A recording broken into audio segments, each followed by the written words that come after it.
Hello everyone, this is Marsupial Gamer here with another comic book related video. I am going to be doing some game related videos, but this is one that I've been working on for quite a while and actually had a few false starts and did a few versions of this that were just way too long, had way too much detail, and I've been struggling because this is a big topic with a lot to go over. So I'm going to try to make it as simple and brief as possible. But I have been analyzing the comic book sales over the last 20 years to try and get some trends, some ideas of where sales have been headed, where they've been and where they're going. And I decided to take a bit of a different approach to this. So a lot of the videos I've seen regarding comic sales, for one thing, much of the criticism of those talking about comic book sales has been that the numbers seen on Comichron, shown on Comichron on many videos, have been have not included all the numbers. So there's a lot of talk about non comic book stores.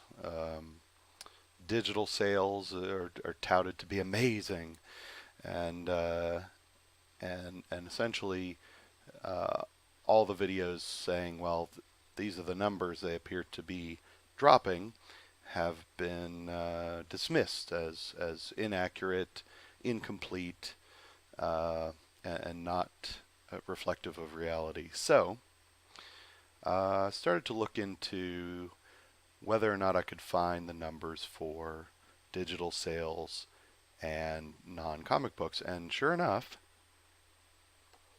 Comichron actually does have those numbers. So what we're looking at here, these are the June comic book sales to comic shops. This is the second issue with numbers like these is these are numbers of comic books shipped to comic shops, not necessarily sold to customers. And as that can also be somewhat misleading, I decided to take the approach of trying to figure out, and it's difficult if not impossible. It's impossible to find the exact figures, but I did quite a bit of research into this to try and figure out how to translate these sorts of numbers into actual revenue going back to the comic book publishers. So this is not going to be focusing on any individual publisher. I'm looking at the industry at large, and specifically what I want to do is analyze the overall health of the overall comic book industry. So I took these numbers from Comichron, and if you look into it, they've actually got numbers going all the way back 20 years and broken down various categories, including digital sales going back to 2011. So they actually do have these numbers. And what I did was I applied some generally accepted multipliers or dividers on some of the numbers to figure out what the take is most likely to publishers. And although my multipliers may be a bit off, I think it gives a pretty good general idea. So my numbers, ultimately the exact numbers that I have in a spreadsheet that I'll show you in a moment may be off, but the trends are really what I'm looking at. And even if they are off, uh, since I use the same multipliers throughout these 20 years, um, I think the trends are valid, even if if the exact numbers are a little bit off. So what I did, and this actually did actually take a couple of weeks of research. What I found was, on average, it's safe to say that a publisher for physical sales uh, brings in approximately 11% of the shipped numbers. So when you scroll down here, and yeah, when you scroll down here, what Comichron does to get these numbers, the combined sales, these numbers actually come from essentially the number of units sold combined in aggregate multiplied by the cover price. Now, when you take into account overships and unsold, well, actually, unsold copies the comic stores have to eat. So you don't have to take that into account. But when you take into account overships, uh, the amount that ultimately the comic book stores are charged, the amount that Diamond takes, and generally the estimate is about 11% of this cover price goes ultimately the um, to the publisher.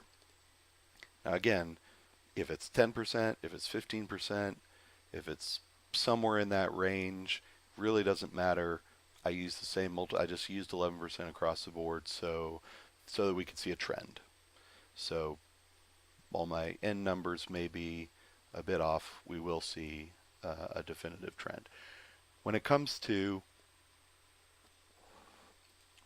digital sales, on the other hand, the likelihood is that they are bringing in far more, much larger percent of these digital sales. So you'll see that these numbers are smaller overall, but I gave quite a bit of the benefit of the doubt, plus my own knowledge of digital sales on iOS, Android, Mac. That's actually my wheelhouse is selling software on various digital platforms. And so from my expertise and knowledge on that, combined with a little bit of sleuthing, what I ended up with, and these are the ultimate numbers I ended up with. What I came up with was an approximate percentage of digital sales of 40%. So that's quite a bit higher. It's almost 4 times higher. Now, again, this could be higher, could be lower. I think it's pretty close, and I'm going to show some more information on that and how I came to that. So, this is a website called Sensor Tower. It's generally used to track your own apps if you put an app out on iOS and Android, and we're going to look just briefly at a couple of apps on mobile, specifically Marvel, just because that's the one I looked up. It was easy to find. So Marvel actually has 2 different mobile apps for selling comic books. Let's see, we have Marvel Comics. There is a Marvel Comics app, and it's on iOS and Android. And when you look at this, you can see for the past month, and you can go back and see what the sales were earlier than that, but we're just looking at 1 month for now. And we see revenue here on this app is at the moment $100,000 per month. So that's annual about um, about 1.2 million. On Android, what you'll typically see for any app is the downloads will be much higher, revenue will be much lower, and this app is no exception. So on Android, this is actually this is pretty good for an Android version of an app. Their downloads are more than 3 times higher, but the revenue is about 70% of iOS apps. So they're, that's pretty good for an app. They also have another app here. Actually, what am I doing? Marvel Comics. Is it Marvel Unlimited? There it is. So, the Marvel Comics app is the app where you can buy individual comics, or they sell them in packs sometimes. And once you buy it, you've got it for free for life, or you've got it paid for life. Marvel Unlimited, on the other hand, is a subscription service. So you get all of your, basically their entire library for as long as you've got the subscription. So if you pay for a month, you can read whatever you want for that month. If you stop paying, you lose it all. So it's renting versus buying. This is sort of the rental app. Interestingly, I guess it's as expected. Downloads are lower because presumably a lot of the people that are reading comics this way have already downloaded it. Revenue is about the same, and that's just a monthly income from subscribers. The Android app, unfortunately, for Marvel is doing pretty terribly, and I'm not sure. I guess Android users don't do subscriptions as much as iOS, so their revenue's close to zero on that. So basically, we've got on the apps that Marvel sells, and this doesn't exist on Mac. This app, or on Mac or Windows, it doesn't. It's only mobile. So I've got my trusty calculator here, and they're selling approximately 270,000 a month times 12. So annual, their apps are bringing in about 3.2 million at this time. So how else can you get comics digitally? Well, you can also get them from the Marvel website directly, and when you combine, so let me back up here. When you put an app out on iOS and Android, Apple takes 30% of all your revenue. Android takes 20%. So that means their revenue from their apps are pretty decent. It's going to be somewhere around 70. They're going to keep about 77, 78%, because it's skewed a bit. Actually, no, it's the other way. It's skewed a bit towards Apple, so they're going to be taking in about 72% approximately from their apps. The Marvel website, which unfortunately I don't have up right this second, that's where most of their digital comics are sold. Most people are going to be watching them on or reading them on a computer rather than mobile, apparently. That the revenue is a little bit harder to figure out. They're going to have to use payment processing service. They probably have an outside contractor that manages all of that. But I think it's still safe to say it's somewhere around 70-80% of whatever they sell there. The other, and DC also has apps and they sell on their website. Uh, but what I found was the majority of digital sales are through Comixology, basically Amazon, um, and the percentage there is far lower. It's going to be far lower, and it's going to be weighted a lot more towards Comixology just because the numbers, as you saw, um, Marvel, for instance, is selling about 3 million a year. When you add up all the other publishers that have their own apps and sites and that sort of thing, what you find is that the percentage of these numbers, 90 million, 100 million, is pretty low. It's basically they're looking at about 20% are coming through their own sources, their own sites and apps, and then the other 75, 80 are coming through Comixology. Uh, and so this took a bit of guesswork, how much, and a bit of just inside knowledge of how these sorts of third-party resellers work to come up with that 40% overall multiplier that I use for digital. And again, that could be 60%, it could be 30%.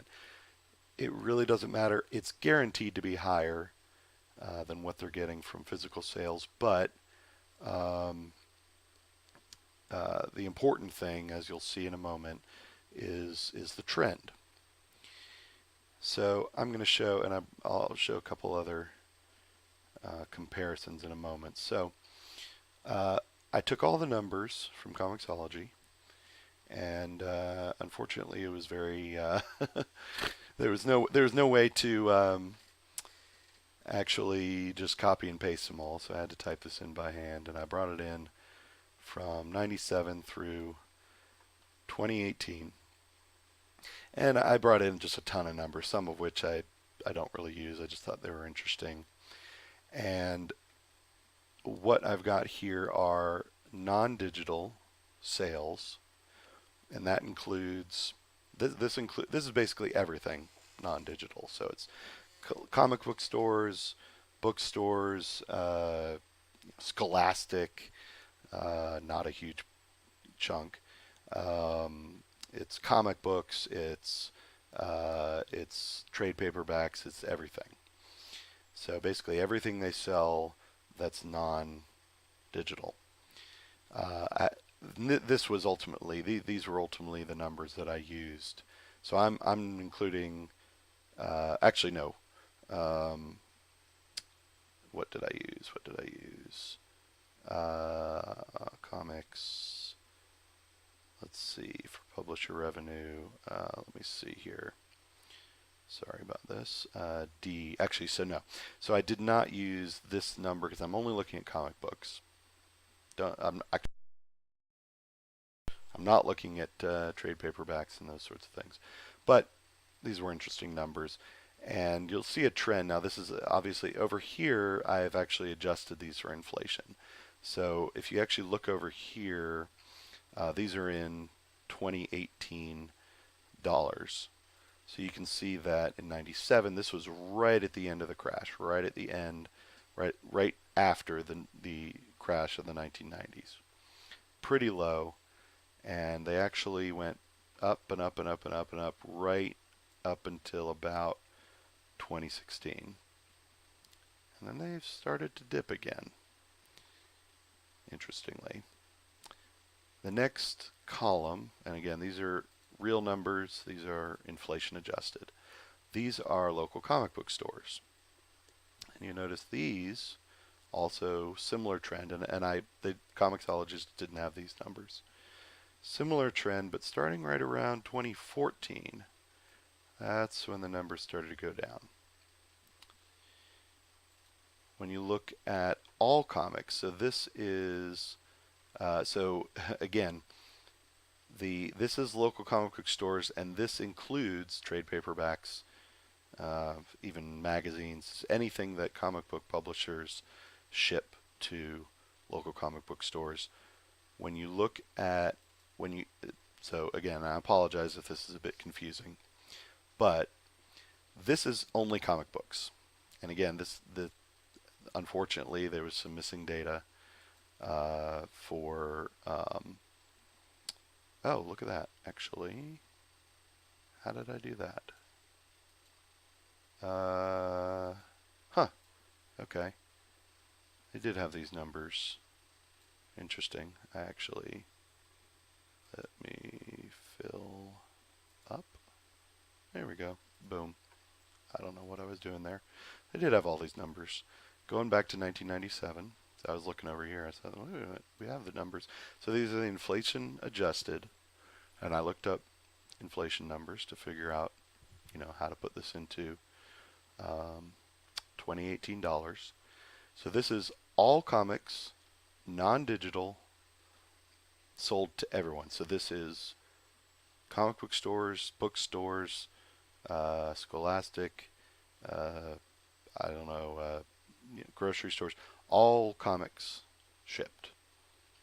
Just comic books. So these are the numbers that I was really looking at, all comic book numbers. And again, so it's, kind of dips a little. It's still kind of the end of the crash here. Going up and up. Things are looking much better. Yeah, it took, what, wow, 28 years to double from 201 to 407. 28 years, I'm sorry, 18 years. About 18 years to double. That's actually kind of rough. And now they're going back down here. Here I found, and these were the average retail cost per unit of just comic books. And this was the number of units, all from Comixology. And again, so this is where actually they didn't have these numbers going back to here, the number of units, but they did have the sales amounts. And then we have digital. And again, it wasn't going back very far. Obviously, digital sales only started around 2011. I don't know if there were any in 2010 or if that's when the numbers started to be tracked. And again, I have adjusted them for inflation, to be fair. These are in millions, by the way, millions of dollars. And obviously digital jumped up when it first started. That started going down in actually even earlier. So let's see. Peak was 2014, and then it started going down about the same and going down. So you'll notice that the real numbers have been pretty much flat for the last 4 years. And one more thing to note, the 2018 numbers, that's only the first 6 months, so I have annualized those, basically multiplied the numbers that I found by 2. So this is just first 6 months doubled. But when you look at, obviously flat is not good because there is such thing as inflation. And so when you apply inflation to it, you find that the amount coming in is actually decreasing over time. It needs to increase at least to keep up with inflation. So here's where things get really interesting. I also have a little table here of just current numbers that I was just fiddling with. So here's the interesting one, the interesting column. And this is where I did my multipliers, where I basically multiplied, well, you can see over here, multiplied the non-digital sales by 11%, multiplied the digital sales by 40%, and added them together. And what you'll find is that digital had actually a huge effect when it started, a huge positive effect, which is good. We want comics to succeed. But unfortunately, as digital sales flattened out, actually effectively got lower, the overall sales also got lower. So digital, when critics of those who are looking at numbers like this are saying you're not taking digital into account. Digital's great. In a way, that's true, and I'm going to show you this now. But in a way, it's a bit misleading. So here's the trend, and this is all approximate comic book only, comic books of all kinds, all sorts, approximate revenue coming back to the publisher. So taking away however much Diamond takes, taking away, you know, the they taking the wholesale cost versus the retail price. Found that approximately 11% of that goes back to the publisher, and from research, experience, and a bit of guesswork, that about 40% of digital goes back to the publisher. And you'll find that since the crash, and I added this trend line to see where things are going, that things continued to dip and then started to get better right around 2002. So I guess this is why it took a while to sort of double the non-digital numbers, because it continued to go down from here. Then things start to look better, and then they start to dip, and I suspect that the reason this is happening is because people are starting to get interested in digital and probably wondering why the hell comics aren't digital yet. So they responded, came out with Comixology and apps and ways to buy comics digitally, and you'll find that that had a huge impact. It was really great for comics, and people who say that are absolutely correct. Digital sales had a huge effect on revenue. But where that becomes problematic is that despite that, things peaked in 2014. Apparently, things peaked at 2014 with total revenue, with my approximate multipliers, somewhere around $84 million coming into the publishers. $84 million total across the industry. After that, 2014, these are from the numbers that the publishers put out there, started to go down 1% in 2015, 2.4% in 2016, down to 81 million, down 6.2% in 2017, a huge drop, almost triple the drop from here, down to 76 million, and even worse, and I mean, not just, I mean, it's accelerating. This is the problem. It's accelerating. The crash. I mean, this is another crash we're looking at. So down almost 8%, at least in the first half of 2018. Things are looking really bad. Really bad. Now, if you compare this to pre-digital, oh yeah, it's great. 33 million versus 70 million. Yeah, it's more than twice as much. But you got to look at trends. So, yeah, they did a great thing by going digital. I mean, the biggest boon there was that they get to keep a hell of a lot more of the money. But when you look at the trend, I mean, I put in this trend line and I tried to make it fit as closely as I can. And I mean, this drop off, it's in free fall. Absolute free fall. I mean, this is Armageddon. This is terrible. I mean, there's no other way to put this. I mean, if you just look at this is the amount that it dropped from the previous year, and it's accelerating. I mean, it's who knows what it'll be next year.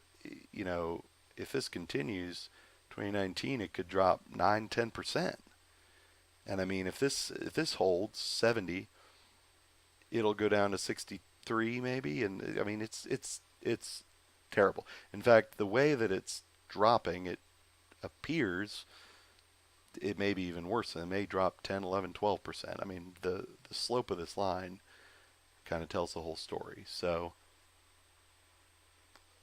I wanted to get these numbers out there, and I apologize for this taking so long to put together. Um, I hope this was illuminating. I also did a little trend taking out the digital numbers just for fun. And you'll see the trend is the same. It doesn't matter. Without digital, yeah, these numbers are lower, but you can see, I mean, I didn't make this line. Excel made this line. It looked at the numbers, tried to fit a curve as best it could, and it's in free fall. I didn't do all the percentages and everything, but it's pretty much the same deal. So digital. So interestingly, basically, the conclusion is when people say you're not looking at digital, digital is great, your your numbers don't mean anything. In a way, they're a little bit right, but at the same time, they're very, very wrong. And because what we're seeing is that despite digital being a huge boon for the last 7 years, the digital numbers are following basically the same trend as non-digital. So when we see the numbers dropping there in physical sales, digital, although like I said, it's been basically flat, which with inflation essentially means it's dropping slowly. With digital sales essentially flat the last 3 years,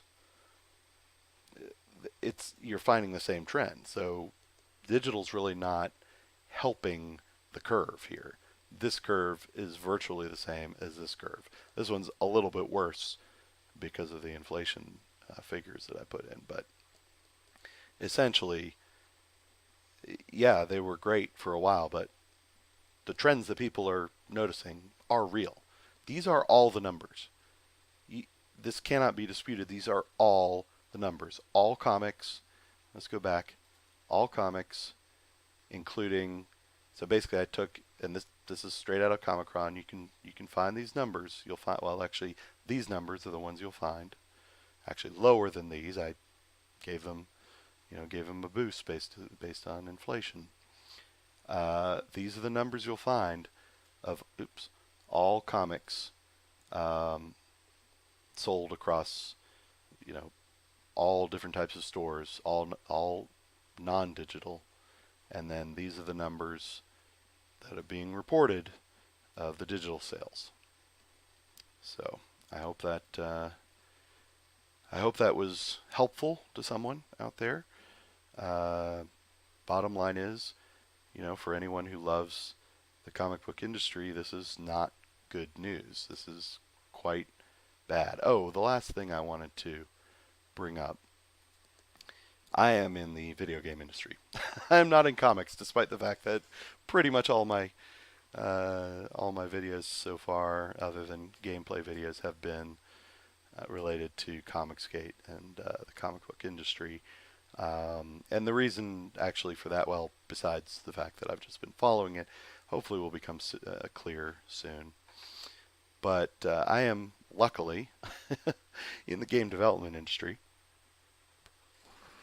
where the numbers tell quite a different story. So this is what is commonly referred to as a healthy industry. Excuse me. Yes. So I remember when I first started in games, I've been developing software for over 20 years. When I first started in games, it was around here, 2014, 2015. The magic number was we were at 90 billion in revenue worldwide.